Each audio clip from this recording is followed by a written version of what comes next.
Hello. All right, a great question came in. How can I feel a sense of freedom in quarantine? I was somebody who slept at home, but ultimately never really did anything there. I was constantly coming and going. All my activities were outside the home, and now I have no privacy and I'm having to be at home with my family, right?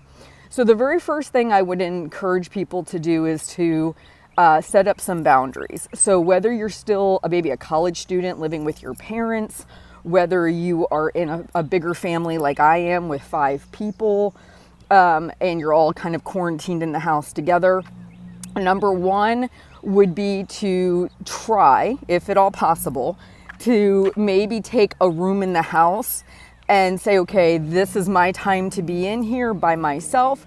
Whether you're choosing to do yoga, whether you're choosing to Skype or FaceTime a friend, whatever the thing is that you would want to do, kind of have a room. And other people in your family might be feeling the same way. Like if you were to actually talk to them, you might all agree, yes, we could really all use our independent time because we're stuck. The second thing I would encourage you to do is to take frequent walks. So as much as you're used to jumping in your car and going somewhere, if you live in an area that you can be outside walking, I would say get your podcast, get your audiobooks, maybe plan on that time calling some friends. Depends on what you need from that time. But I would just go for short, frequent walks, like 10, 20 minutes, 10, 20 minutes. And it gives you that illusion of moving through your day and not just sitting at your house. The other thing that I would encourage you to do is to possibly set up a work area outside if you can.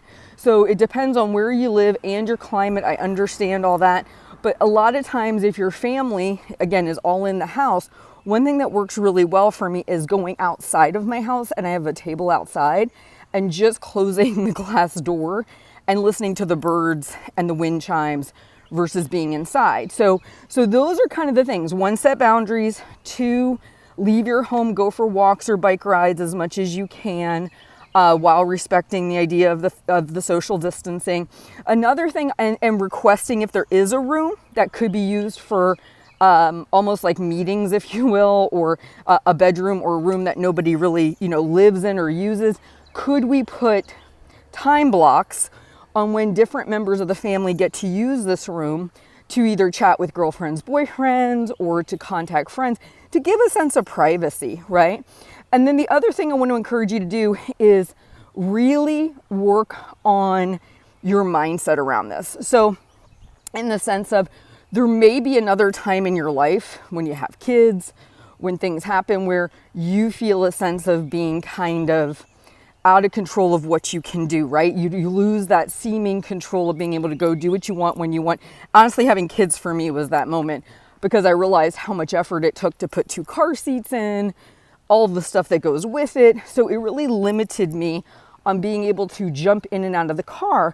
And what I started to do was to focus on, this is a mind thing, focus on the positives of me being able to stay home, not go as many places, removing a lot of the stress from having to do that. Because whether we realize it or not, being on the go continuously basically is a way for us usually to escape having to think about or deal with our current situation. It's a busyness thing, right? And on top of that, every time you jump in the car, you're in traffic, you're dealing with other people. And so it can be kind of a stressor. So there might be some positives that you're not seeing from this, because ultimately you're focusing on what you lost versus what you're gaining. The other thing I'd encourage you to do is block your time.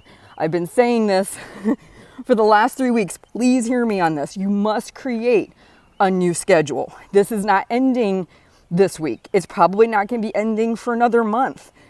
Get a schedule going. Have time to do self-improvement. Have time to learn a foreign language.